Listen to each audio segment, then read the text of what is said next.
तर आज मी चंदगडमध्ये आहे. खरं तर कालच चंदगडला आलो होतो. तर आज सकाळी आमच्या आजोबांनी म्हणजेच बाबांनी सांगितलं होतं की पेंडी कापून ठेवतो, सकाळी तेवढं न्याल तेवढं या. त्यानंतर आम्ही बरोबर 2 तासानं पेंडी आणायला आलोय. आणि हा जो हिरवळसा भाग जो दिसाला आहे हा भाताची म्हणजे आपण जे भात खातो त्याची लागवड केल्यानंतर ही पूर्वावस्था आपण म्हणू शकतो. नोव्हेंबरच्या म्हणजे जवळजवळ दिवाळीच्या कालावधीत हे जे भात आहे ते पूर्ण पिकलेलं असतं. जवळजवळ गोल्डन कलरचा असं त्याला कलर येतो आहे, म्हणजे तो भात कापायला आपण समजू शकतो. त्यानंतर पुढची प्रोसेस खूप मोठी असते. हा आमचा आजोबा जो सकाळपासून इथं राबाला आहे म्हणजे पिंडी कापाला आहे. आणि आमचा आजोबा आणि आजीमुळेच हे सगळं भात वगैरे झालेलं आहे. त्यांच्यात लय मोठं योगदान आहे.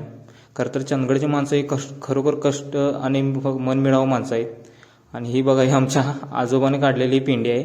आणि हे जो आहे आमचा उपाय आहे, ते आंब्याचं झाड इथं आम्ही केलेलं आहे भात. हे खालची बाजूसुद्धा हे काजूचं झाड. मे महिन्यात काजू लागतात आणि आत्ताचा सीझन चालू आहे तो फक्त भाताचा सीझन चालू आहे म्हणता येईल पावसाळ्यात. आणि या पेंडी घेऊन आता आम्ही घरी रवाना झालो आहे. खरं तर डोंगराच्या पायथ्याशी हे गाव आहे. चंदगड तालुक्यातील मुगळी हे छोटंसं गाव आहे. हे खूप सुंदर आणि निसर्गरम्य वातावरण असणारं हे गाव आहे.